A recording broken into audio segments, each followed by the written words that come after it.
processo, em primeiro lugar, com pedido de vista. Embargador Tarcílio, tem um processo da Retrolatoria de Vossa Excelência que eu pedi vista, mas eu até queria saber aí se há algum problema, se está faltando dar algum comando, que esse processo não chega no meu fluxo. Vossa Excelência fez já o voto, né? Porque pode ser que, por isso que eu quero dizer, pode ser até uma deficiência do meu gabinete, que eu me lembro que teve uma vez vários processos meus que não foram colocados em pauta, porque faltava apertar lá um dispositivo. Mas até sexta-feira, esse processo não estava disponível para mim. Aí tu vê também isso. Pois não. Bom, vamos então aos pedidos de preferência com sustentação oral. Temos aqui uma apelação, é o número 19 do PJE, é uma apelação em que são partes: Francisco Edileudo Mota, Antônio Ednardo Braga Lima Filho e outros. O relator desse processo... É da minha relatoria esse processo? Desembargador Tarcísio. É porque, como não tem aqui o nome... tinha como se fosse da primeira. Bom, mas é o 5º gabinete. E está em mesa, desembargador Tarcísio? Pois não, eu indago ao ilustre advogado se dispensa a leitura do relatório. Pois não, Excelência. Então, pode iniciar aí a sua sustentação oral pelo prazo de 15 minutos. Excelentíssimo senhor desembargador Fernando Luiz Ximenes Rocha, decano dessa corte, agora assumindo novamente a presidência, nosso professor Teodoro, nomeado para o STJ, se Deus quiser, conduzirá lá com maestria, como fazia aqui. Desembargador Paulo Banhos, que não está aqui presente. Desembargador Elisete Souza Gadelha. Desembargador Zé Tarcílio da Souza da Silva, relator desse processo. A procuradora doutora Isabel Porto, doutora Nayana, sempre que nos recebe muito bem, secretária desta Câmara. Todos os meus colegas aqui presentes, advogados. Excelências, sendo o mais simples, direto e conciso, como sempre procuro fazer nessa douta Câmara, aqui trata-se de um recurso de apelação impetrado pelo senhor Francisco Edileudo Mota, onde, em sede de primeira instância, ele aduziu que prestou concurso público no edital número 001/2015 para o cargo de professor do ensino fundamental, sendo que era para o cargo de motorista. Ele alegou que ficou na 13ª colocação na vaga dos classificáveis. Após o regular transcurso processual, o magistrado de piso, na sentença acostada ao ID 5777892, peço que venha a Vossas Excelências para ler apenas a conclusão da sentença, onde o magistrado aduziu: não vislumbro no presente mundamos a condição de direito líquido e certo em favor do impetrante.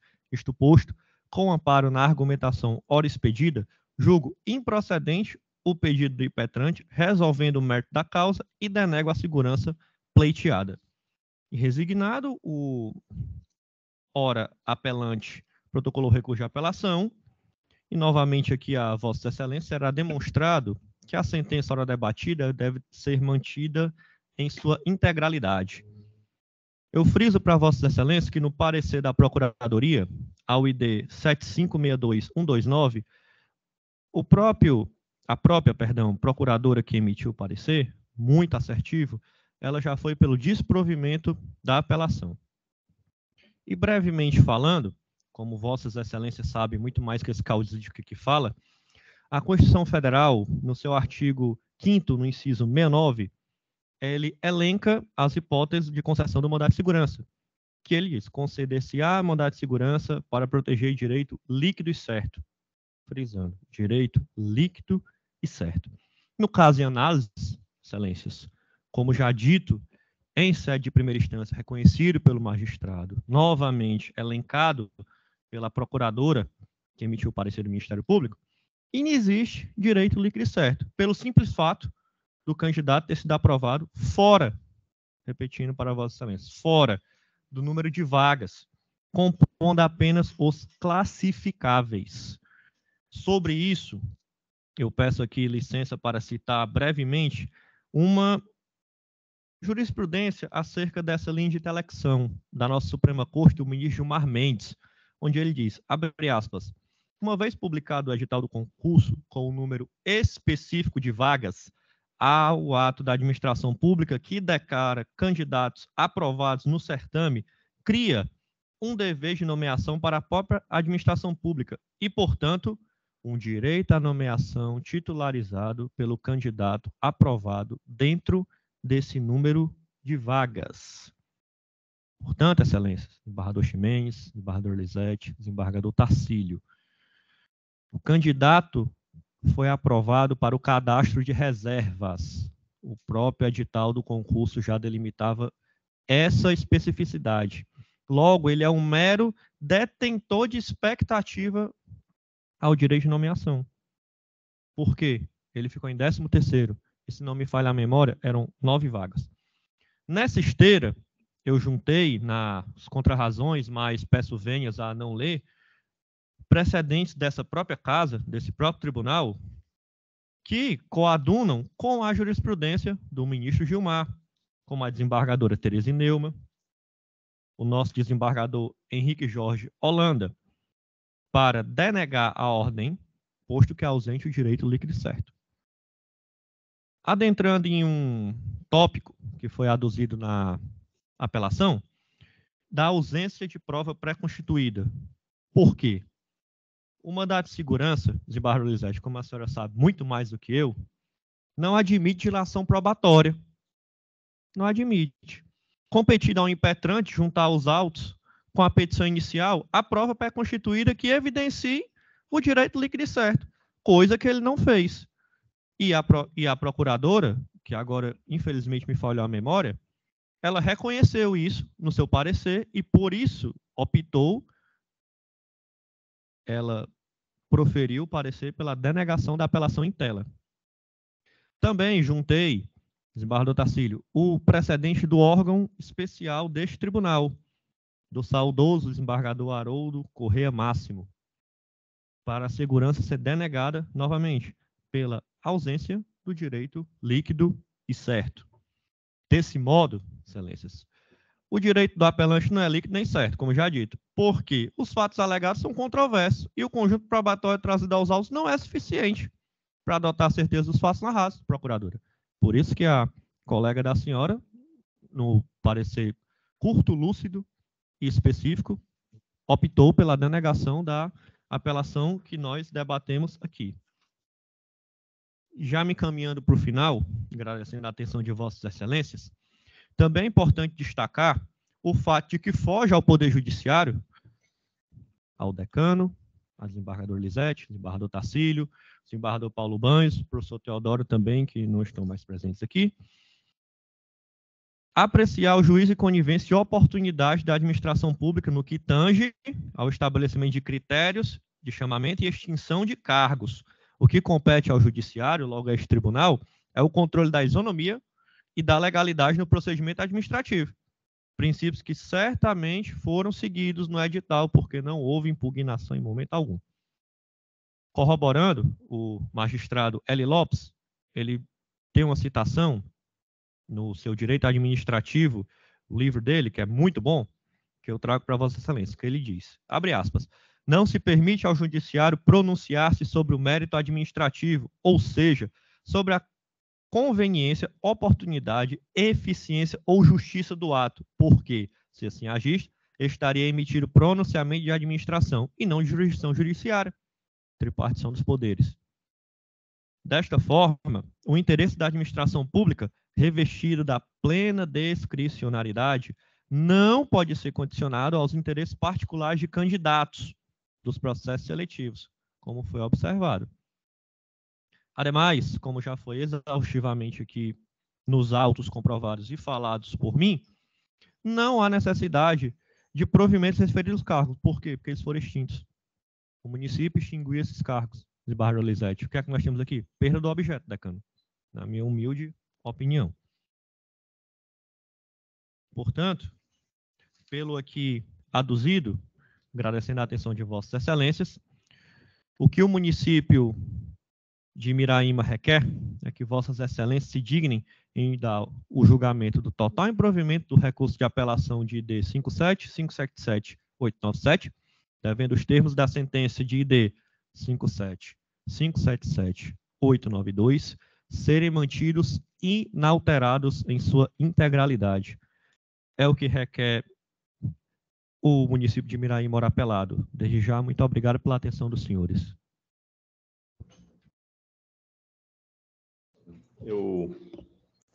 Eu esqueci de indagar, que achei que era advogado da parte apelante. E tem algum representante dos apelantes? Me esqueci de indagar isso. Parece que não, né? Então, relator. Muito obrigado, senhor presidente. Cumprimento Vossa Excelência, desembargadora Lisete Gadelha, doutora Isabel Porto, procuradora, doutora Nayana, secretária, demais servidores, doutor João Sérgio, doutor Márcio, colega advogada presente aqui à sessão. Eu também, assim como Vossa Excelência, presidente, eu também acreditei que o doutor João Sérgio fosse advogado do apelante. Mas cumprimento Vossa Senhoria, parabéns pela sustentação. O caso tratado aqui, ele já é norteado por precedentes, inclusive que fundamentam o voto. E, de forma bem sucinta, senhor presidente, trata-se de recurso de apelação interposto em face de sentença que denegou a segurança pretendida pelo apelante, que pretendia obter nomeação para o cargo de motorista categoria B, em virtude de sua aprovação na 13ª posição dos classificáveis no concurso público aberto pelo edital 01 de 2015 do município de Miraíma. O caso se resolve de forma didática por precedentes do Superior Tribunal de Justiça e também por precedentes desta colenda Primeira Câmara de Direito Público, na qual destaco acórdão da lavra do eminente desembargador Fernando Ximenes, na apelação cível 0070-7216-2021, julgado no dia 27 de junho de 2022, que na parte destacada diz o seguinte: o candidato aprovado e classificado fora do número de vagas previstas no edital possui apenas mera expectativa de direito à nomeação, ainda mais quando há candidatos melhor qualificados, devendo-se observada a ordem de classificação. 3. A mera contratação precária de profissionais para o exercício de idênticas funções às oferecidas pelo concurso público em questão, por si só, não comprovam a vacância de cargos, uma vez que a contratação temporária não equivale a provimento de cargo público, tendo por finalidade apenas atender à necessidade temporária. Para que a contratação temporária configure-se como ato imotivado e arbitrário, a sua celebração deve deixar de observar os parâmetros legais, bem como deve-se demonstrar que os cargos vagos existentes em número que alcance a classificação do candidato interessado estão sendo ocupados por tais profissionais.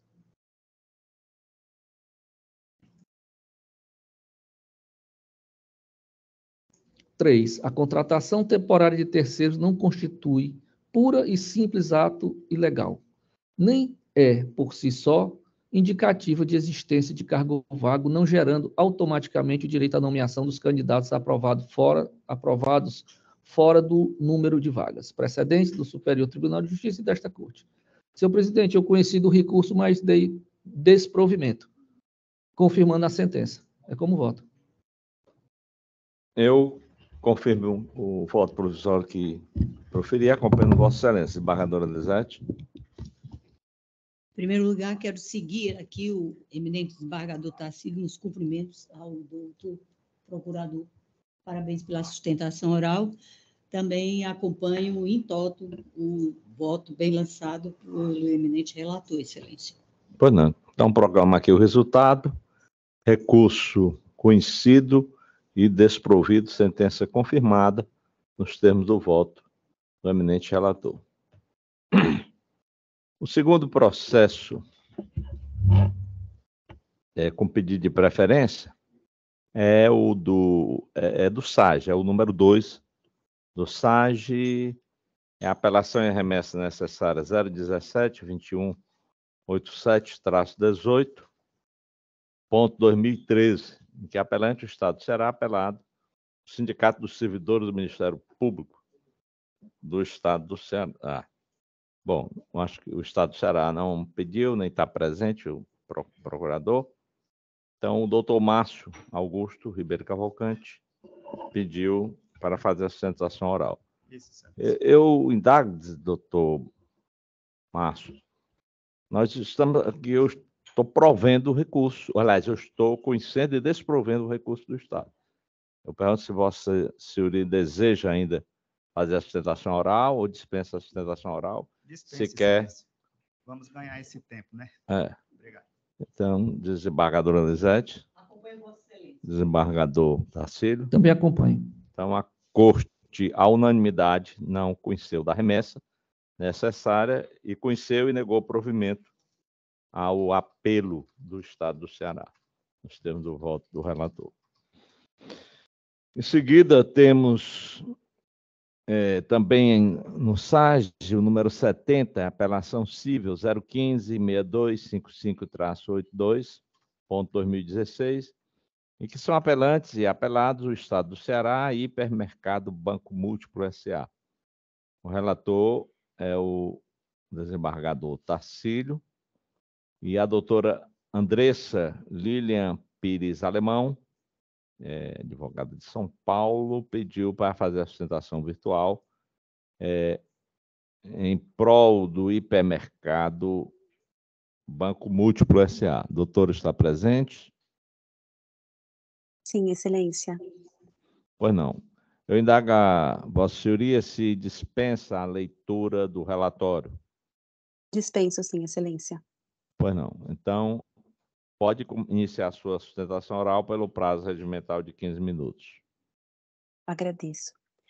Primeiramente, excelentíssimo senhor desembargador, relator José Tarcílio, aos demais membros desta Câmara, servidores, colegas advogados, demais presentes, boa tarde a todos.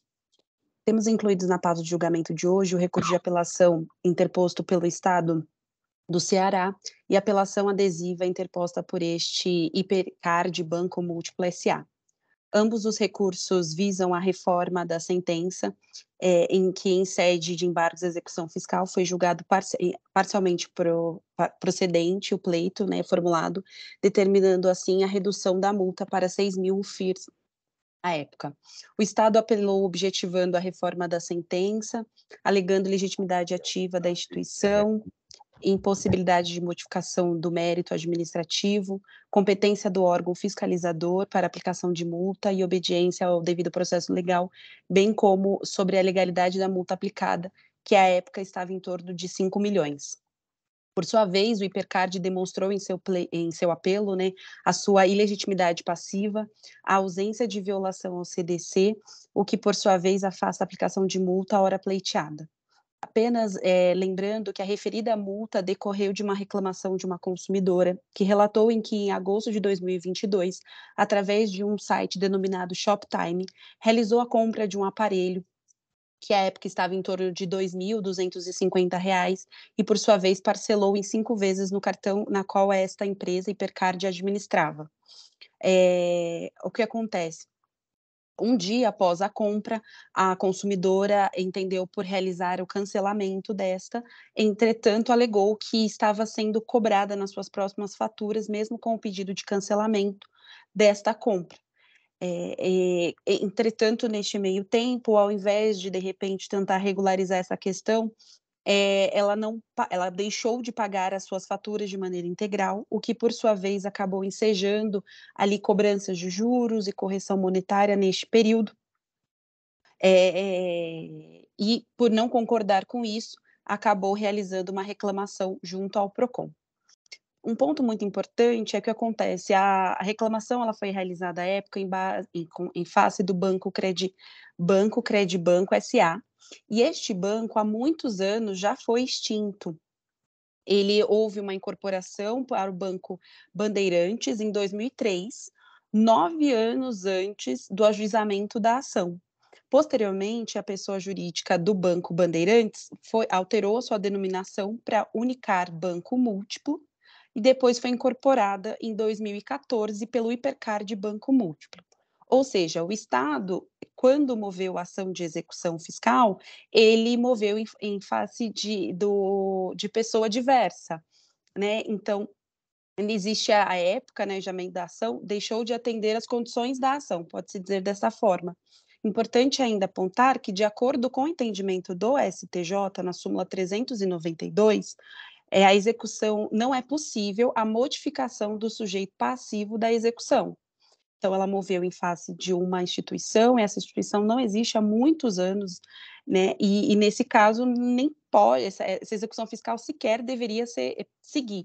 Na verdade, deveria ter sido extinta há muitos anos, devendo ser considerado em um entendimento do STJ. Com relação à multa em si, ficou comprovado em diversos momentos do processo que não houve essas cobranças na qual a autora alega que, mesmo após o cancelamento, estava sendo cobrada, né? E não foi apresentada documentação nenhuma, as únicas faturas que foram apresentadas pela consumidora, e nada tinha menção, em momento algum, a cobrança da Shoptime. Era possível verificar que houve, sim, pagamentos, não houve um pagamento integral de algumas faturas, o que, por sua vez, acabou ensejando encargos, o que era totalmente devido diante do não pagamento integral. Outro ponto que deve ser considerado é que, realmente, não se verificou nenhum tipo de cancelamento, nem nada, não existe nem essa compra nas faturas, e mesmo assim entendeu o órgão à época na aplicação da multa à instituição numa quantia muito superior, que chegou ao valor de 5 milhões de reais. O banco fica assim, é importante assim esclarecer que a cobrança é totalmente devida, por conta que não houve ali a cobertura, o pagamento integral das faturas pela consumidora, e as cobranças que ocorreram diziam respeito tão somente a isso, porque ela deixou de adimplir alguns valores em sua fatura. É importante reforçar que o judiciário ele possui competência, caso ele identifique ali um ato administrativo ilegal, que ele possui competência para afastar a multa ou até mesmo reduzir, o que o juiz de primeiro grau entendeu, porque na época a multa chegava a 5 milhões, sendo que a cobrança da consumidora, que ela alega que era indevida, era algo em torno de R$ 242. E a multa foi muito aquém. Então, o juiz entendeu por reduzir a multa a 6 mil FIRs. Por fim, considerando todas as peças que foram trazidas aos autos, doutrina, jurisprudência, espera ter o recurso provido com a reforma da sentença nos moldes expostos, ou, caso assim não entenda, que seja improvido o recurso de apelação do Estado com a manutenção da sentença que foi proferida, sendo mantido do jeito que foi proferido pelo juiz de primeiro grau. Eu agradeço. Pois não, obrigado pela sustentação oral, e eu passo a palavra ao eminente relator, desembargador Tarcílio Souza da Silva. Muito obrigado, senhor presidente. Renovo as saudações aos presentes, e agora a ilustre advogada que procedeu à sustentação oral, doutora Andressa, meus cumprimentos. E vou passar a leitura da proposta de emenda, senhor presidente. Trata-se de recursos de apelação interpostos pelas partes em face da sentença que julgou parcialmente procedentes os pedidos formulados nos autos dos embargos de execução movidos por Hipercard Banco Múltiplo S.A., em desfavor do Estado do Ceará. A questão dos embargos, doutora Nayana, é porque na origem eram embargos mesmo, mas eu modifiquei para ficar mais didático na emenda. No caso, consta da inicial que tramita em desfavor da embargante uma execução fiscal ajuizada pelo Estado do Ceará, relatando a inicial, que é a CDA, é oriunda de um processo administrativo instaurado perante o DECOM, em razão da reclamação de uma única consumidora sobre a cobrança de despesas financeiras em seu cartão de crédito. Afirma que a suposta cobrança indevida perfazia um total de R$ 249,74, tendo, contudo, sobrevindo decisão administrativa considerando subsistente a reclamação e aplicando à instituição financeira embargante a instituição financeira a multa de R$ 349.560,65. Multa essa que chegaria à época da propositura dos embargos da execução fiscal a um valor superior a R$ 2 milhões. 3. Não se acatam as teses de ilegitimidade ativa da embargante e de ilegitimidade passiva da executada, tendo em vista que a sociedade incorporadora é a responsável pelas dívidas da sociedade incorporada, visto que, por sucessão empresarial, adquiriu a empresa devedora. 4. Abro aspas. O Poder Judiciário tem o poder de examinar a conduta se foi praticada dentro dos limites da discricionariedade, o que é feito com base no sopesamento de princípios como a razoabilidade e a proporcionalidade, tratando-se, na verdade, de uma análise de legalidade e não de mérito. Fecho aspas. Precedentes. 5. Para que a multa em questão atenda aos critérios de razoabilidade e proporcionalidade, não se mostra suficiente que tenha sido fixada dentro da margem de variação prevista no artigo 57 do Código de Defesa do Consumidor, devendo a fixação da penalidade administrativa ser realizada à luz da proporcionalidade com a infração praticada e do princípio da razoabilidade, não devendo gerar enriquecimento ilícito. 6. Na espécie, mostra-se correta e razoável a redução do valor da multa efetivada pelo juiz de origem para 6.000 UFIRs CE. 7. Não se conhece da arguição de ausência de tipicidade por inocorrência de violação ao Código de Defesa do Consumidor em razão da impossibilidade de intervenção do Poder Judiciário do método administrativo, sob pena de violação do princípio da separação de poderes. 8. Recurso do Estado do Ceará conhecido e desprovido. Recurso da embargante conhecido parcialmente e desprovido na parte conhecida. Sentença confirmada. O recurso do embargante é o recurso adesivo. Sentença confirmada. Senhor presidente, é como voto? Pois não, embargador Tarcílio, realmente verifico aqui que tratava de uns embargos na execução fiscal, não é isso? E eu me acosto integralmente ao voto de Vossa Excelência para conhecer do recurso do Estado e negar provimento e conhecer do recurso adesivo da embargante parcialmente e nessa parte também desprovê-lo, confirmando a sentença de primeiro grau. Embargadora Elisete. Também, Excelência, acompanho integralmente o bem lançado voto do eminente desembargador relator. Eu proclamo o resultado: recurso do Estado conhecido e desprovido, recurso adesivo da embargante, parcialmente conhecido e desprovido na parte em que é conhecida, confirmando-se integralmente a sentença de primeiro grau.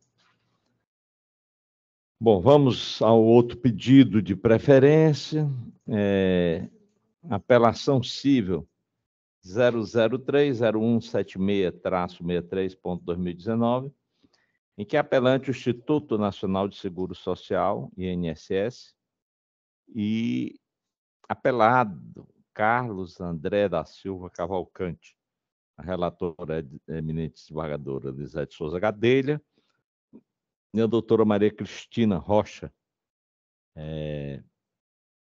Cândido de Barros Leal, nome enorme, nome de nobre, pediu para fazer a sustentação oral. Eu indago a doutora Maria Cristina se dispensa a leitura do relatório. Excelência. Então, Vossa Senhoria pode iniciar a sustentação oral. Bom, Bom, inicialmente eu já peço aqui desculpas, porque sou neófita aqui na sustentação oral. Estou até um pouco nervosa, mas vamos lá. Saúdo aqui a douta Câmara na presença do ilustre presidente, desembargador Ximenes, relatora desembargadora Lisete e o desembargador Tarcílio, a todos os demais servidores, procuradora, doutora Isabel e os caros colegas advogados aqui presentes. Bom, Excelência, o caso trata-se de um auxílio acidente concedido em primeira instância, por restar comprovado o nexo de causalidade da doença do apelante com o seu labor habitual, configurando assim acidentes de trabalho por equiparação. O INSS apelou da nobre sentença, alegando falta de interesse de agir em preliminar e, no mérito, pugnou pela reforma da sentença, entendendo pela falta de nexo de causalidade que configurasse e desse o direito ao auxílio acidente. Pois bem, Excelências, na sede de preliminar, quanto ao interesse de agir, faz-se necessário enfatizar que tal alegativa não merece prosperar, uma vez, Excelências, que consta nos autos já pedido administrativo de auxílio-doença. Então, não há o que se falar em ausência de pedido administrativo.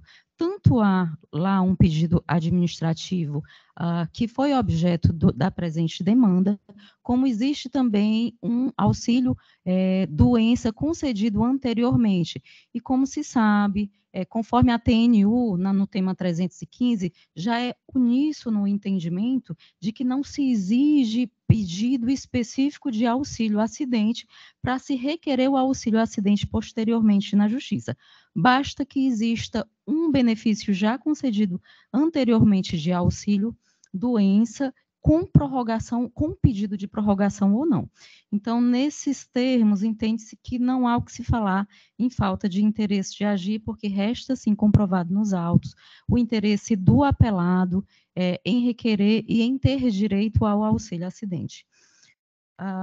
No mérito, Excelências, o nobre INSS, ele pugna por inexistência de nexo de causalidade, dizendo que o autor, ele se encontra apenas doente, que não se trata de uma doença ocupacional, o que não merece prosperar da mesma forma, porque o autor, no caso o apelado, ele desenvolveu uma doença de hérnia de disco em virtude do trabalho. Ele trabalhava numa empresa grande de supermercado de atacado, e ele trabalhava fazendo justamente a função de carregador. Então, ele carregava e descarregava os caminhões constantemente ali durante todo o seu labor rural, todo o seu labor urbano. E isso desencadeou uma hérnia de disco que hoje limita a sua capacidade funcional, tá? Não está aqui a se dizer e a se requerer o auxílio-doença que subtende-se uma incapacidade total para o trabalho, e sim o auxílio-acidente, que se entende que existe uma limitação da função, da capacidade laborativa oriundo de um acidente do trabalho. No caso, Excelências, a doença ocupacional, ela se equipara a acidente do trabalho, e isso ficou muito comprovado no laudo judicial feito nos termos do contraditório e da ampla defesa, e fundamentou a nobre decisão do juiz Waquó. Tá? Faz-se oportuno ressaltar também, Excelências, o que eu queria deixar muito pontuado mesmo, que não existe nem controvérsia para a autarquia previdenciária quanto a esta questão de existir nexo de causalidade. Não existe controvérsia. O próprio INSS já reconheceu que a doença do autor é sim um acidente de trabalho. Como que isso aconteceu, doutora? Porque o próprio INSS já concedeu anteriormente, meses anteriores, mesmo tão próximo ali do segundo requerimento, o auxílio doença acidentário, espécie B91. Então, Excelências, o próprio INSS já reconheceu que a doença trata-se de uma doença ocupacional, tá? E a doença ocupacional, ela pressupõe uma equiparação ao acidente de trabalho. Por isso que o apelado, ele tem direito, sim, ao acidente de trabalho nos termos da sentença, tá? Então, não há, a meu ver, com data vênia, não há que se falar em controvérsia quanto a isso, já que a autarquia previdenciária na seara administrativa já reconheceu esse nexo de causalidade. Ademais, excelências, gostaria de enfatizar que a nobre Procuradoria também entendeu que existe nexo, que existe o preenchimento de todos os requisitos necessários à concessão do benefício, e pugnou pela manutenção da sentença em provimento do recurso. Então, diante de tudo isso, fico à disposição para demais esclarecimentos, só pontuando que o auxílio doença acidentário foi concedido de maio de 2019 a agosto de 2019, e o segundo pedido foi requerido em outubro, 2 meses depois da cessação, outubro de 2019, e é este requerimento em que foi concedido pelo juiz Acó o auxílio acidente. Então, diante disso, requer o total improvimento do recurso e a manutenção da sentença em toto. Fico à disposição para demais esclarecimentos. Pois não, Obrigada. doutora Maria Cristina. Eu passo a palavra à eminente relatora. Doutora, eu estive na oportunidade, como a senhora, encarando as tribunas. E devo dizer que a senhora se saiu muito bem, não se preocupe. Viu? Fique à vontade, obrigada, por favor. excelência. Se preencheu tudo, toda a expectativa, e uma das melhores. Foi célere, Obrigada, menos cansativo. Passando aqui ao nosso voto, eu vou pedir vênia aos nobres colegas para fazer leitura da parte destacada e também me coloco à disposição. Direito previdenciário, processual civil, apelação civil, ação ordinária, auxílio doença acidentário, alegação de ausência de interesse de agir, desnecessidade de prévio requerimento administrativo, recurso extraordinário, número 631.240, Minas Gerais, e tema 217 da TNU, laudo que atesta a redução da capacidade laboral como consequência de doença de caráter degenerativo agravada pelo trabalho, com causa, preenchimentos dos requisitos legais para a concessão do benefício previdenciário, precedentes deste sodalício, consectários legais da condenação, honorários, juros e correção monetária, matéria da condenação, de ordem pública, postergação da verba honorária para a fase de liquidação do julgado, em consonância com o disposto no artigo 85, parágrafos 4º, inciso 2º e 211 do CPC.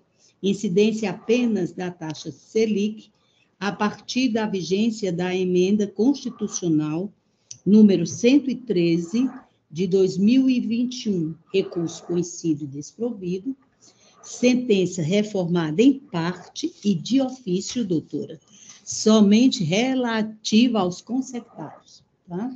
Me colocar à disposição e é como voto, excelência. Pois não, eminente relatora, desembargador Tarcílio, como voto? Eu acompanho a eminente relatora, senhor presidente. Pois não, eu também quero acompanhar a eminente relatora em tudo, inclusive nos parabéns à brilhante sustentação da doutora Maria Cristina Rocha. Obrigada, Foi muito bom excelência. que a gente não tivesse interrompido para dizer que o julgamento seria no sentido de negar provimento ao recurso da autarquia, para podermos ouvi-la e também dizer que todo começo a gente fica um pouco nervoso, um pouco emocionado, mas é muito bom que Vossa Senhoria continue vindo aqui a essa tribuna fazendo esses brilhantes pronunciamentos. Esse debate, essas sustentações orais, enriquece aqui o nosso trabalho. Entendeu? Isso faz parte. Obrigada, excelência. Se não for, não é humano. Fiquei muito feliz e agradeço de coração. Pois não. Então, bom trabalho. Eu proclamo o resultado, recurso conhecido e desprovido, sentença reformada de ofício apenas no que tange aos consectários legais. E vamos agora para o item 22 da pauta do SAGE, a apelação. É do SAGE ou é do PJE? Negócio de quinto gabinete, né? Deve ser PJE.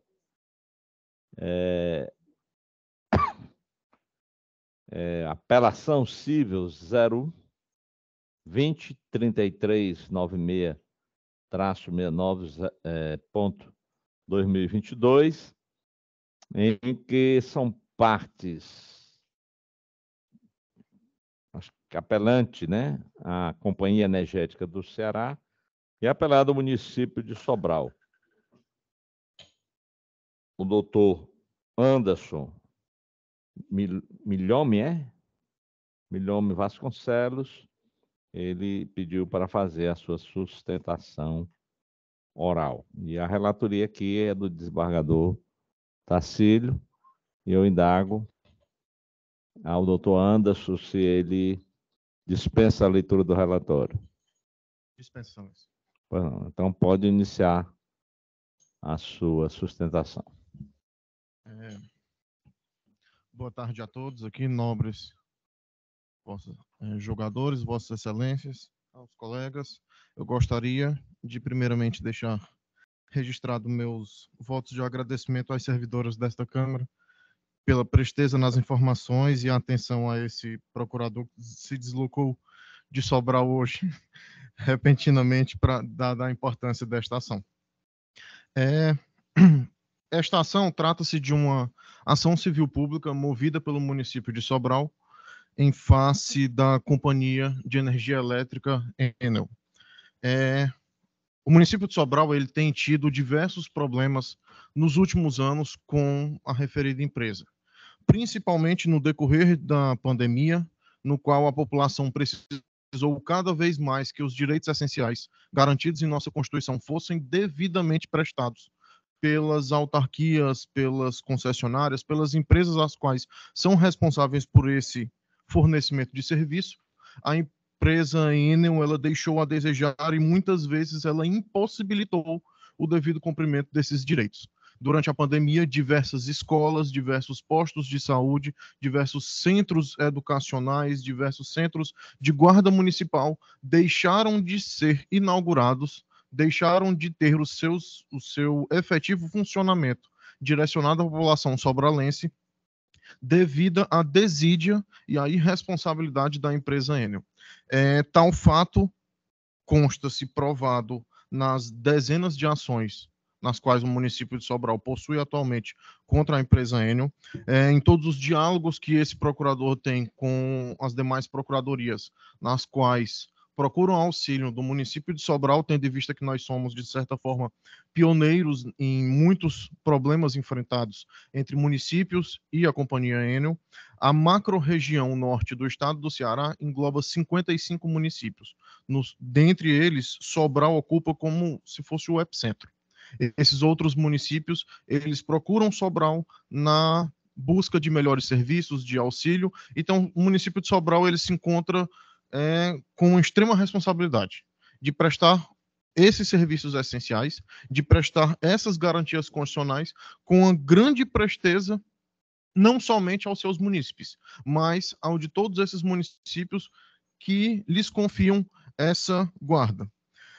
Diante de dezenas de ações protocoladas contra a companhia Enel, esta ação civil pública, inicialmente, foi uma ideia no sentido de que evitasse o maior número de ações com o mesmo pedido, que a companhia Enel realizasse a ligação de energia elétrica de um posto de saúde, de uma escola, de um centro da guarda. Os pedidos eram sempre os mesmos, que a companhia Enel respeitasse a legislação à época, que era a Resolução 414/2010, uma resolução da ANEEL, que serve hoje em dia como se fosse a Constituição das concessionárias de energia elétrica. Atualmente, é a Resolução 1000 de 2021. Tais resoluções trazem prazos para que a concessionária atenda e realize o fornecimento de energia elétrica nos equipamentos públicos. E aí esses prazos eles variam de acordo com a complexidade, de acordo com a alta carga de energia elétrica desses equipamentos.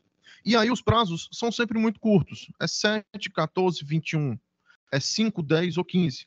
E aí a companhia elétrica Enel, ela realiza requerimentos, inclusive descaradamente no meio dos processos, de 120 dias, de 160 dias. E aí, Vossas Excelências, no meio de uma pandemia, eu obrigar a população sobralense desses outros municípios a aguardar 8, 9 meses para ter um posto de saúde em seu efetivo funcionamento inaugurado há meses atrás, se torna um completo desrespeito ao direito de todos eles. No mais recente caso, a empresa Enel solicitou, somando todos os prazos solicitados para que fosse realizada a ligação de um posto de saúde em Sobral, somado tudo, 165 dias. 30 dias para analisar os documentos, 15 dias para informar os vizinhos que iria ligar aquela ligação, 120 dias para ligar a energia elétrica daquele posto. E apenas com uma liminar, com uma multa, com um caráter didático, a empresa ainda realizou a ligação em 4 horas. Inicialmente, ela cobrava 165 dias para ligar, e aí, com a liminar, ela ligou em apenas 4 horas. Ou seja, esse prazo é completamente burocrático. Esse prazo é completamente incriminador com o município de Sobral. Sem contar que o município de Sobral vem sendo extorquido não somente de seus direitos, mas inclusive valores. O município de Sobral realizou uma auditoria agora, contratou uma empresa especializada em auditoria em concessionárias de energia elétrica, e em 6 meses nós detectamos, já confesso pela empresa Enel, 2 milhões de estorno. Os cálculos dela nas nossas contas são majorados. E isso nas ações eu provo em diversos números. Então, assim, a vontade do município de Sobral em, inclusive, apresentar essa sustentação oral é porque processos como esse, infelizmente, ainda virão outros. Infelizmente, não somente o município de Sobral possui esses vastos problemas, esse grande déficit na energia elétrica devido à presença da concessionária Enel. Tanto é que tal fato, hoje em dia, é investigado pela Assembleia Legislativa através da CPI, no qual o município de Sobral tem compartilhado algumas informações, as suas experiências, para que seja tornado público todos esses escárnios, todas essas deficiências no efetivo funcionamento e fornecimento de energia elétrica. Então, o município de Sobral, ele pleiteia que pelo menos a sentença de primeiro grau seja mantida para que a companhia elétrica Enel continue a prestar os serviços, que ela seja compelida a fornecer os serviços e os atendimentos ao município de Sobral, respeitando os prazos trazidos pelas resoluções da ANEEL, que no caso, na sentença, mencionou em 7 dias úteis. Prazo esse plausível para o atendimento das nossas demandas, tendo em vista que todas elas são serviços essenciais garantidos constitucionalmente. Meu muitíssimo obrigado, vocês. Pois não, passo a palavra ao eminente relator, desembargador Tarcílio. Muito obrigado, senhor presidente. Cumprimentos renovados. Agora, Vossa Senhoria, doutor Anderson Milhome, procurador do município de Sobral, presente nessa sessão. É uma honra para nós termos a sua presença aqui, representando os interesses do município de Sobral. Como Vossa Senhoria falou, o senhor presidente, desembargadora Nailde, a doutora Isabel, muitas ações entre os municípios e a Enel, né, nos tocam nas relatorias, não só dessa Câmara, mas das outras também, né? Eu amei o Nailde. Oh.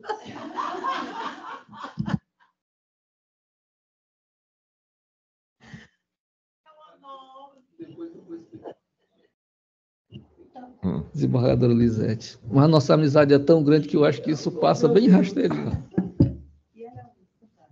É sim, sem dúvida. Então, vamos lá, senhor presidente.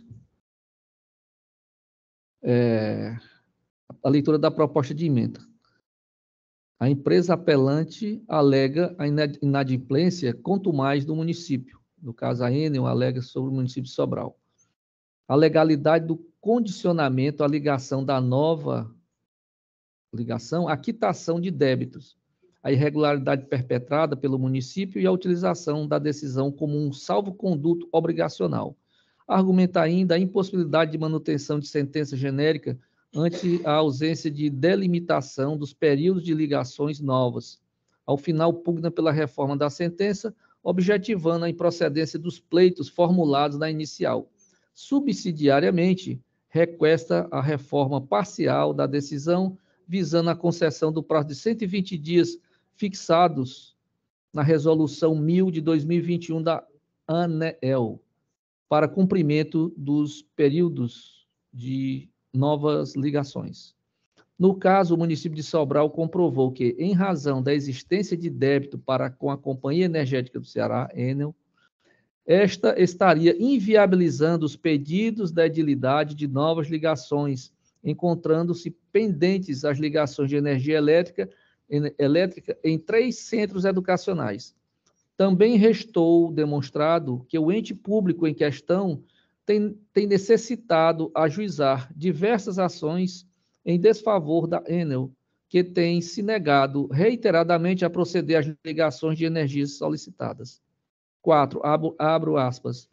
As concessionárias somente poderão deixar de fornecer energia elétrica aos entes públicos inadimplentes quando não houver prejuízo à continuidade dos serviços públicos essenciais.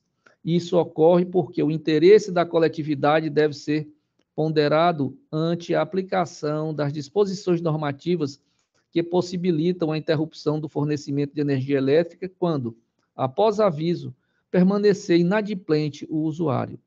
Fecho aspas. Precedentes, inteligência do artigo 6º, parágrafo 3º, inciso 2, da Lei 8.987 de 1995, que rege a matéria. 4. O item C da parte dispositiva da sentença não se mostra genérico, haja vista que a sentença apenas determinou que a Enel atendesse às futuras solicitações do município de Sobral sobre novas ligações de energia elétrica no prazo razoável de 7 dias, conforme artigo 31, inciso 3º da Resolução 414 da ANEEL, vigente à época da propositura da ação. 5.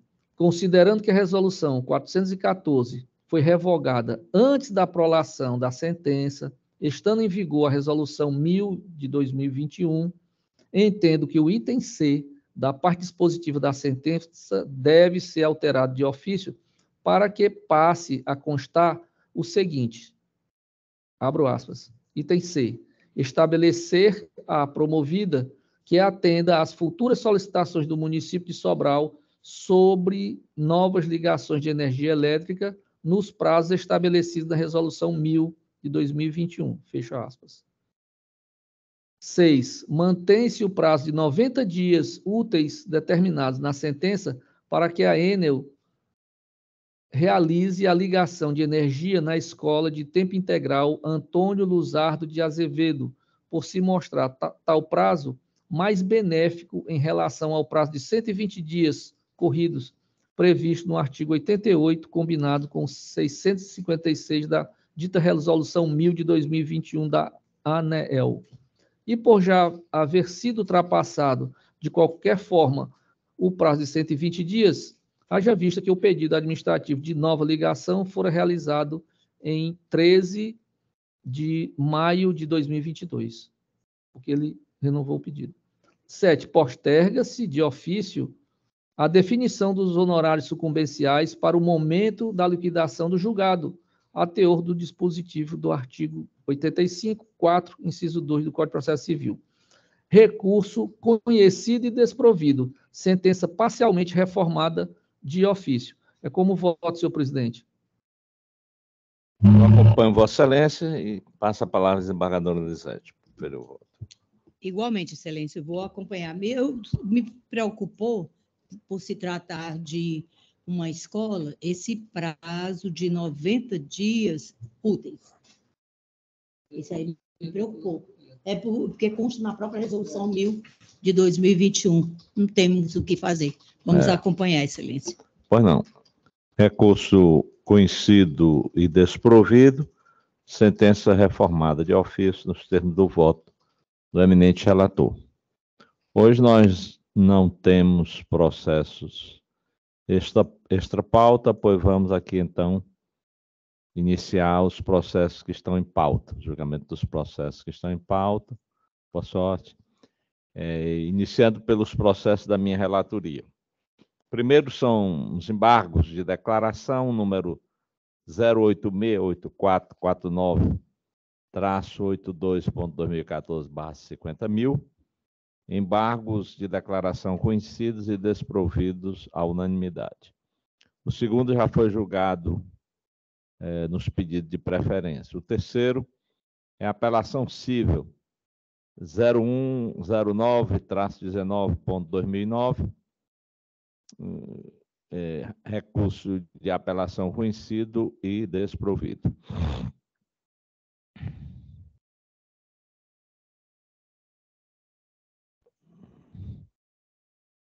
Número 4, embargos de declaração, número 0146663.19.2013/50.000, embargos de declaração conhecidos e desprovidos.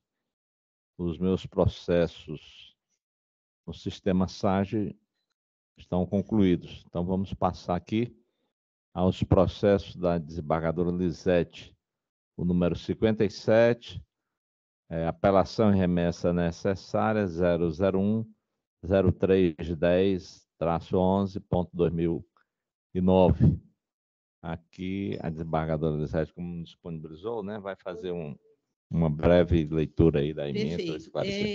Recurso conhecido e parcialmente provido, remessa necessária inadmitida, sentença reformada para redução do quanto indenizatório fixado e para modificação dos consectários da condenação.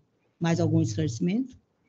Não, confio plenamente no exame de Vossa Excelência. Desembargador Tarcílio. Acompanhe, senhor presidente.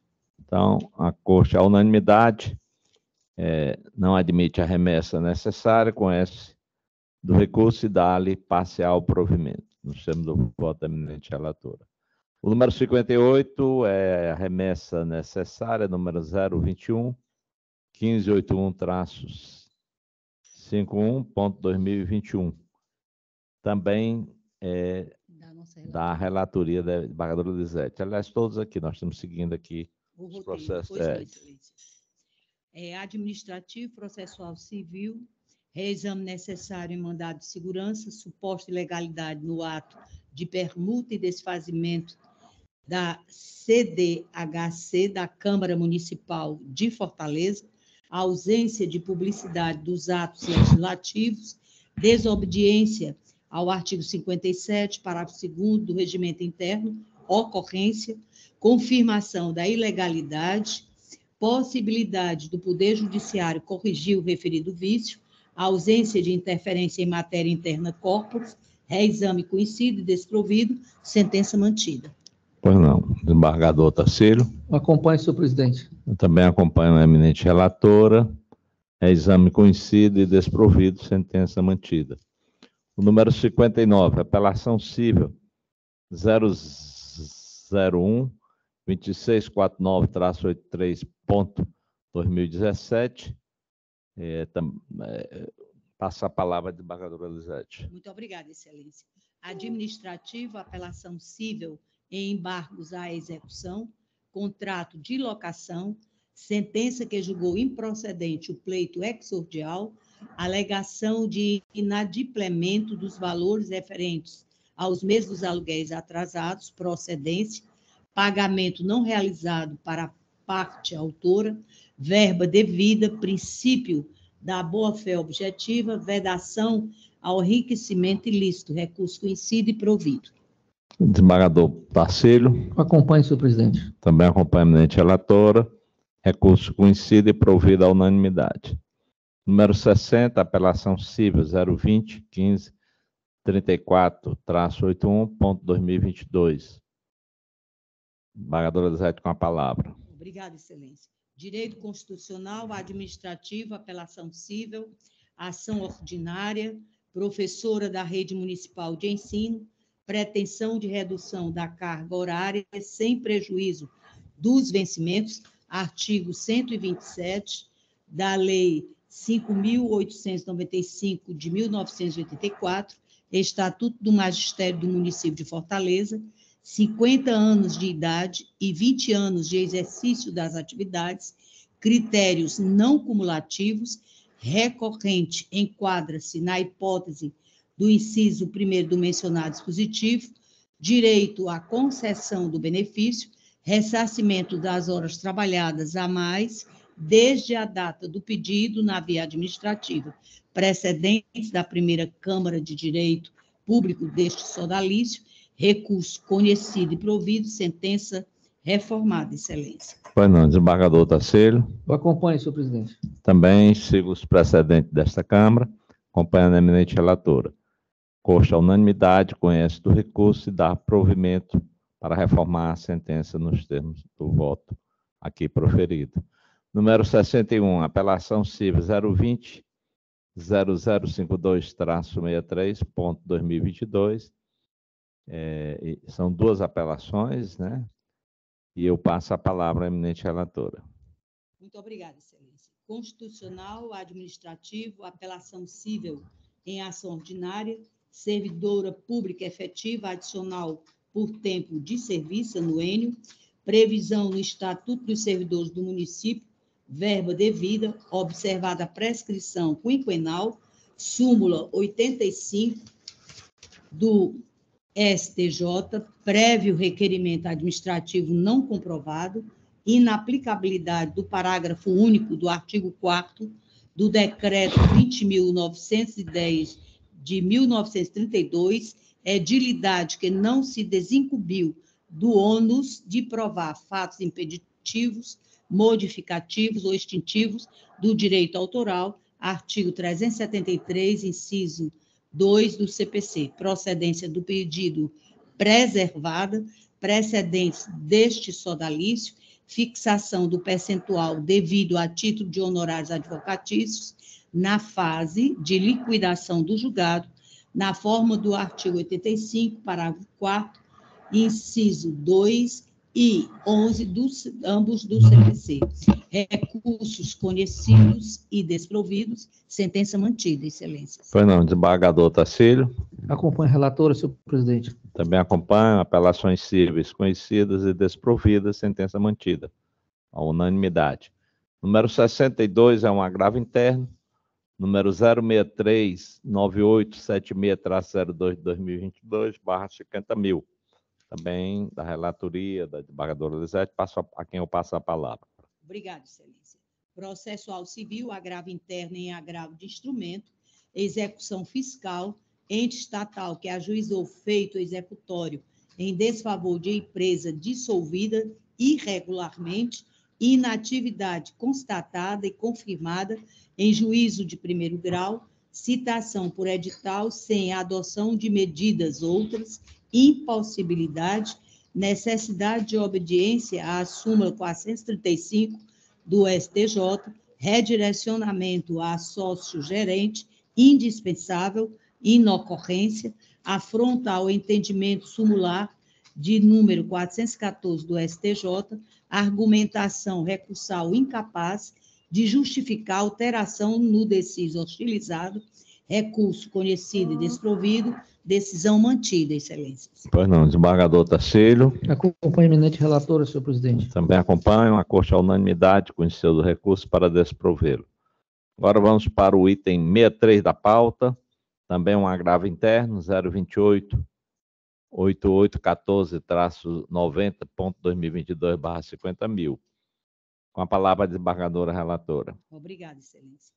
Processual civil, agravo interno em apelação civil, Defensoria Pública Estadual, atuação em desfavor da pessoa jurídica de direito público, condenação do Estado do Ceará em honorários advocatícios, possibilidade, recente decisão do STF, repercussão geral, tema 1002, fixação dos honorários advocatícios por apreciação equitativa, artigo 85, parágrafo 8º do CPC, demanda com proveito econômico inestimável, precedentes do STJ e deste sodalício, agravo interno conhecido e provido, decisão monocrática reformada para retificar a sentença de origem somente no que atinge a condenação em honorários, excelência. Pois não, desembargador Tarcílio. Acompanha a relatora. Eu também acompanho. A Corte, à unanimidade, conheceu do recurso com agravo interno e deu-lhe provimento, reformando a sentença nos termos do voto da eminente relatora. Número 64, agravo interno 062-4276-04.2023. Embargadora Lisete tem a palavra. Obrigada, excelência. Processual civil, agravo interno em agravo de instrumento, ente estatal que se limita a questionar a aplicação do IPCA-E como índice de correção monetária, suposta afronta à coisa julgada, arguição de aplicação da taxa referencial, TR, impossibilidade, matéria de ordem pública, cognoscível de ofício em qualquer grau de jurisdição, adequação aos temas 810 do STF e 905 do STJ, juros e correção que se renovam mês a mês, aplicação imediata, precedentes STJ, manutenção do IPCA-E que se impõe até a data da vigência da emenda constitucional número 103 de 2021, oportunidade em que aplicar-se-á a taxa Selic para juros e correção, recurso conhecido desprovido, decisão mantida, excelência. Pois não, desembargador Tarcílio. Acompanha a eminente relatora, senhor presidente. Então, a Corte, eu também acompanho, a Corte, à unanimidade, conhece do recurso para desprovê-lo. O número 65, também agravo interno, 021-3831-86.2023/50 mil. Embargadora Lisete tem a palavra. Obrigada, excelência. Direito processual civil, agravo interno em apelação civil, decisão monocrática que negou o pedido de condenação do Estado do Ceará em honorários advocatícios em favor da Defensoria Pública, em razão da súmula 421 do STJ, novo entendimento firmado no tema 1012, da repercussão geral STF, força vinculante dos precedentes, CPC, artigo 927, inciso 3, possibilidade de condenação da Fazenda Pública em honorários sucumbenciais, quando a Defensoria Pública for a parte vencedora, honorários advocatícios devido, aplicação do parágrafo 8º do artigo 85 do CPC, precedentes deste sodalício, agravo interno conhecido e provido, decisão reformada, excelências. Embargador Tarcílio. Eu acompanho a relatora, senhor presidente. Também acompanho, agravo interno conhecido e provido, decisão reformada. Número 66, agravo interno 022-1778-94.2023/50 mil. Embargador Lisete tem a palavra. Obrigada, excelência. Aqui o nosso voto corresponde ao anterior. Certo. Por isso é o agravo interno conhecido e provido e a decisão reformada. Pois não. Então, eu nem vou tomar o voto do embargador Tarcílio, entendo que é a mesma coisa, né? Agravo interno conhecido e provido, decisão reformada à unanimidade. Número 67, é uma apelação civil 021-1606-64.2021. Eu passo a palavra à desembargadora Lisete. Obrigada, excelência. Constitucional e previdenciário, apelação civil em ação ordinária, pleito inicial de concessão de aposentadoria por invalidez ou restabelecimento de auxílio-doença acidentário, sentença que entendeu pela existência de prescrição, não cabimento, direito fundamental à previdência social, que não pode ser obstaculizado pelo decurso do tempo, incidência tão somente da súmula 85 do STJ à situação, precedentes do STF, do STJ e desta Corte, configuração de erro injudicando, impossibilidade da aplicação da teoria da causa madura, ausência de prova pericial, sentença reformada, retorno dos autos à origem, recurso conhecido e provido, excelências. Desembargador Tarcílio. Pelo conhecimento e provimento do recurso, nos termos do voto da relatora, senhor presidente. Também acompanha a eminente relatora, recurso conhecido e provido, sentença reformada, determinando o retorno dos autos à origem para regular o processamento do feito. Perfeito. O número 68 já foi julgado nas preferências. Número 69, remessa necessária 080 0004-66. Com a palavra. Eu ia exatamente falar sobre isso. Então, eu passo a palavra à desembargadora Lisete. Por um erro nosso, eu não abri vista ao Ministério Público. Uhum. E com a chegada da nossa doutora procuradora, eu indaguei da doutora Isabel se ela poderia ler o nosso voto e verificar se havia realmente a necessidade de retirada. Sua Excelência, verificando que o próprio Ministério Público Estadual foi quem ingressou com essa ação, e a necessidade da manutenção dos insumos para menor impúbere, ela aqueceu com a não retirada e se pronuncia agora favorável ao julgamento. Pois não. Eu só queria saber. Pronto, tranquilo, né? Eu me manifesto agora, eu só queria fazer uma consideração, que nessa prescrição aqui, nós temos medicamentos que estão já sob o princípio ativo e outros que estão com nome de marca. Então, a gente tem que ver a parte dispositiva final, né? Só esse item que eu quero chamar a atenção. Então, pronto. Então, muito obrigada. Peço à desembargadora para ler essa parte dispositiva final. Perfeito. Eu vou fazer a leitura da nossa, toda a proposta de emenda destacada, que já alcança o interesse demonstrado pela doutora procuradora. Direito constitucional, processual civil, remessa necessária, pleito de fornecimento de medicamentos, tratamentos, insumos e fraldas.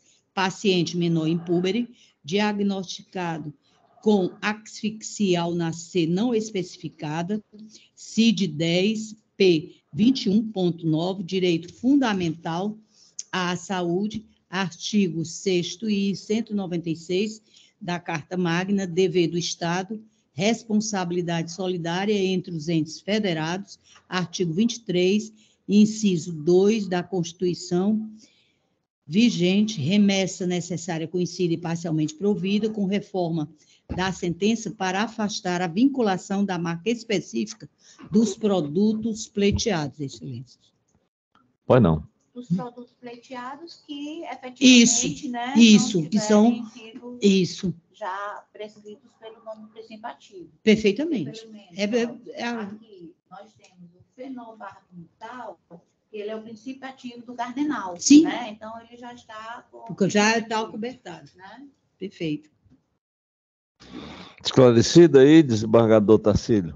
Eu acompanho a eminente relatora, senhor presidente. Eu também acompanho. Remessa necessária conhecida e parcialmente provida, sentença reformada em parte nos termos do voto da eminente relatora. Então, vamos aqui para os processos agora da relatoria do desembargador Tarcílio. O número 70 já foi julgado. O número 71, apelação civil 2061-93, de 2011. Apelação conhecida e provida, sentença reformada. Número 72, são os embargos de declaração 511-43.2000/50.000. Embargos conhecidos e rejeitados. Número 73, apelação civil 005-0906-61.2021. Aqui trata-se de juízo de retratação negativo, acórdão mantido, à unanimidade. Número 74, agravo de instrumento 062-5394-15, agravo de instrumento conhecido e desprovido. Número 75. Embargos de declaração 021-4983-72.2023/50 mil. Embargos conhecidos e acolhidos, acordo modificado. Número 76 foi adiado. É o 94-76/2019.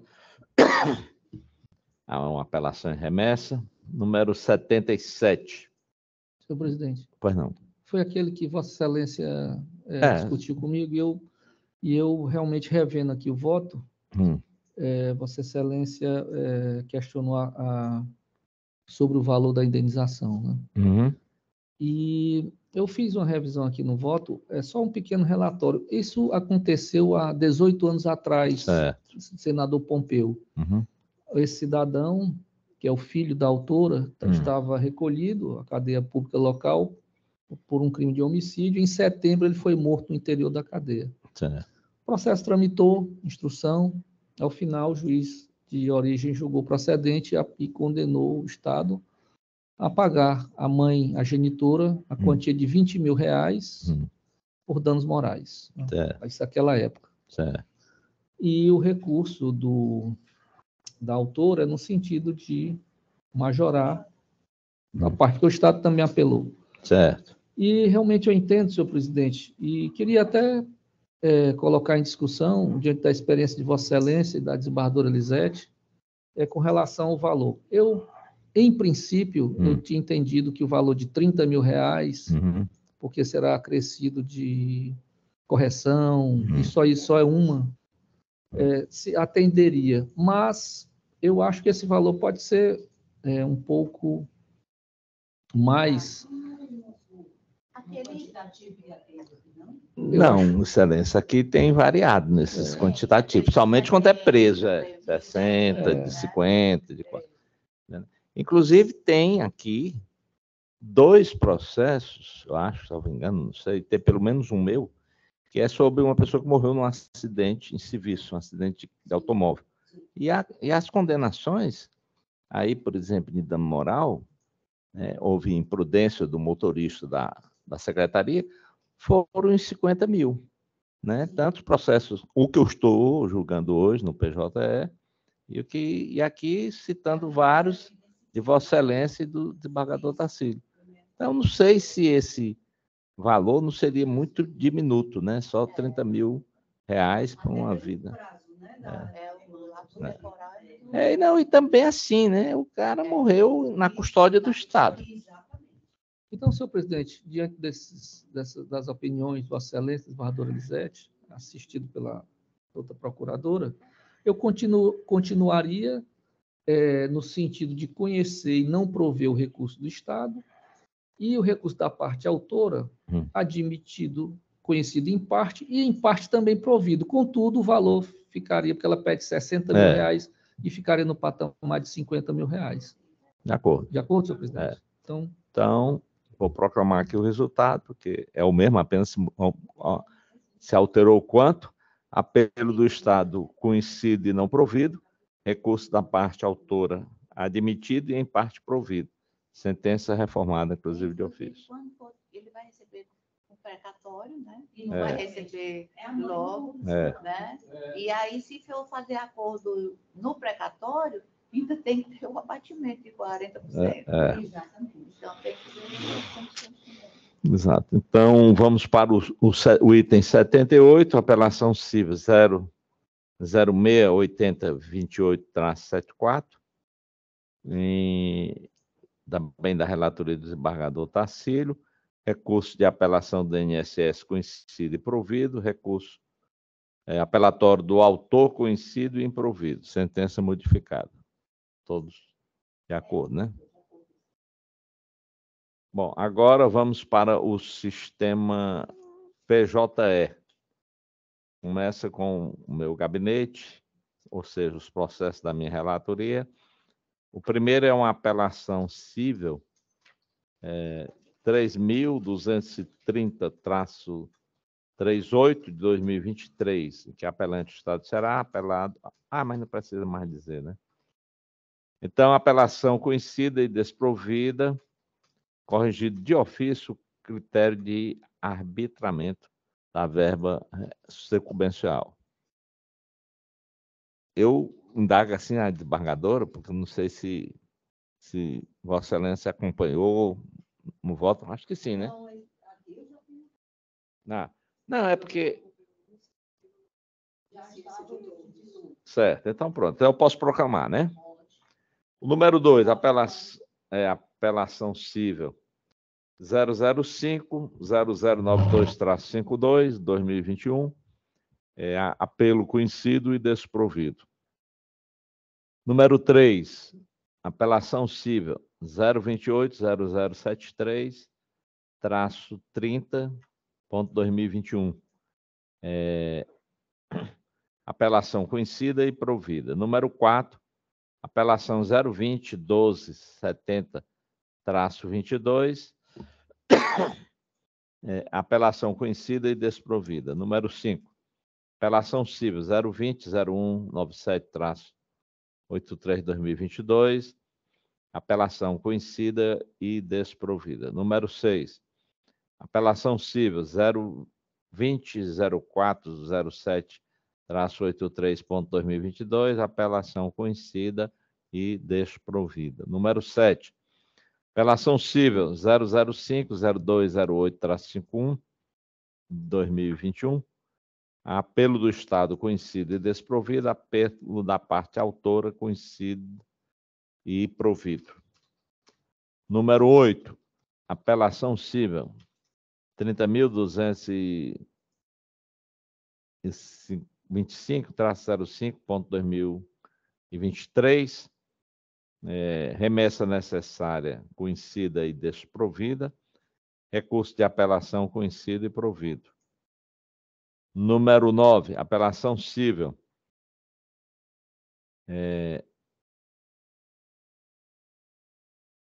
apelação civil 005-32-29-76.2021, apelação conhecida e provida. Número 10, apelação civil 005-1649-59, apelação conhecida e desprovida. Número 11, apelação civil 014-9953-13, apelação desprovida, honorários majorados. Número 12, apelação e remessa necessária 005-0256-03, 2020, remessa necessária conhecida e desprovida, apelação conhecida e provida. Então, aqui, eu encerro os processos do meu gabinete. Em seguida, vem os processos do gabinete do desembargador Paulo, mas está de férias, ficam adiados. Desembargador Tarcílio, 5º gabinete. O primeiro, que é o 19, já foi julgado nas preferências. O número 20, apelação civil remessa necessária, 017-0630-75.2013, recurso conhecido e parcialmente provido, apenas para determinar a remessa dos autos ao juiz da 5ª Vara da Justiça do Trabalho de Fortaleza, sentença mantida em seus demais termos, com a elevação da verba honorária sucumbencial. É esse, desembargador Tarcílio. Número 21, apelação civil 020-0463-63.2022. Vossa Excelência participou, né? Por isso é que eu estou anunciando aqui. Então, recurso conhecido e desprovido, sentença mantida. O número 22 também já foi julgado por ocasião das preferências. Número 23, apelação civil 005-0353-222.2020. Remessa necessária não conhecida, apelo conhecido e não provido, sentença reformada de ofício. Número 24, apelação civil 005-2898-97, A apelação conhecida e desprovida, sentença mantida. Número 25, remessa necessária. Número 020-2690-07, 2022. Remessa necessária. E tem apelação também, desculpe. Remessa necessária e apelação. Remessa necessária e apelação conhecidas e não provida de sentença mantida. Número 26, apelação e remessa necessária. Número 024-5068-12.2021. Remessa necessária e apelação conhecidas e desprovidas. Número 27, agravo de instrumento, número 30.044-23.2023, agravo de instrumento conhecido e desprovido, sentença interlocutória mantida. Número 28, apelação civil 020-6182-22.2013, apelação conhecida e parcialmente provida, sentença reformada. E aqui nós encerramos a nossa pauta de hoje. Aí como é que vão ficar os processos do Só um minuto. Quero cumprimentar a doutora Ana Cristina, defensora pública, que está presente online. Boa tarde, desembargador. Não fiz no começo. Tranquilo. Também cumprimentar a doutora Cristina. Meus cumprimentos, doutora. Igualmente. Muito boa tarde a todos e a todas. Uma excelente semana, com muita saúde, proteção divina. Bom, senhores, eu aqui quero felicitar o desembargador Tarcílio, que está aniversariando no dia de hoje. Queremos aqui, embora já tenhamos cumprimentado ele por telefone, estou aqui fazendo registrar em ata as nossas congratulações pelo aniversário do eminente relator. Então, me acosto também. Minhas felicitações também ao desembargador. Parabéns. Parabéns, muita saúde, muita paz, muito amor, muita energia, né? E muita luz. Muito obrigado. Agradeço. Bom, mas como sempre, esses dias a gente tem tido sempre notícias que nós não gostaríamos de dar. Não, pelo amor de Deus, né? Mas também gostaria que não tivesse. Mas faleceu o irmão do desembargador Carlos Alberto Mendes Forte, doutor Mauro Mendes Rangel. É uma pessoa que eu conhecia muito bem e que gostava muito dele, convivi muito com ele ali pela praia de Iracema. E lamentei profundamente. Ainda nem falei com o Carlos Alberto, porque eu só tomei conhecimento quando estava chegando aqui para a sessão. Mas eu peço para fazer esse registro. E se soubesse, eu teria até passado lá no velório, mas quando eu soube, já estava aqui para a sessão e a missa já seria às 15h30. Todos de acordo? De acordo, senhor presidente. Lamento muito. Mostrar meus votos de pesar ao desembargador Carlos Alberto. Um abraço aí. E também aqui, estou sabendo que ele é tio do... Não? Quem é? Não, eu não vou porque já foi feito aí, já, inclusive na corte especial. Aqui não foi feito, né? Não. Já foi feito na corte especial, e ela está me lembrando aqui, que acho que já faz algum tempo, pensei que já tivesse sido feito aqui. Mas como não foi feito, eu faço o registro do falecimento do doutor Jaime Machado, né, que foi sócio do AC Machado, na construtora Machado, mas depois se desligou e estava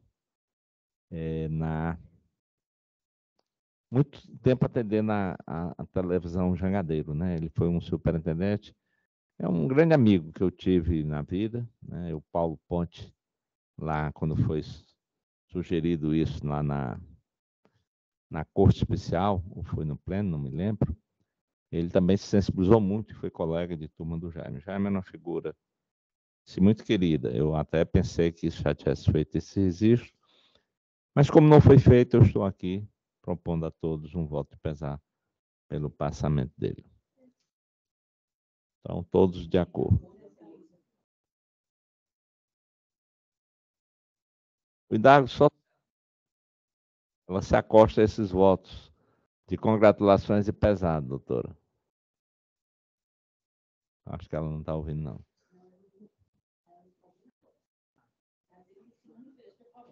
É? Bom, então...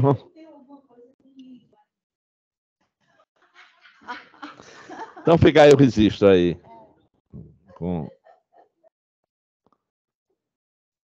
Pronto. Bom, nada mais havendo a tratar. Senhor presidente, queria só agradecer mais uma vez, como a gente sempre faz toda semana, o trabalho da secretaria, secretária frente à doutora Nayana, Rejane e a Carla, que diariamente se dedicam a realizar os expedientes, né? Lutando, e a nossa sessão aqui é fruto também do trabalho delas de organizar a sessão, e eu gosto de deixar registrada a dedicação delas. Rapaz... O governador Paulo volta na próxima? Não, né?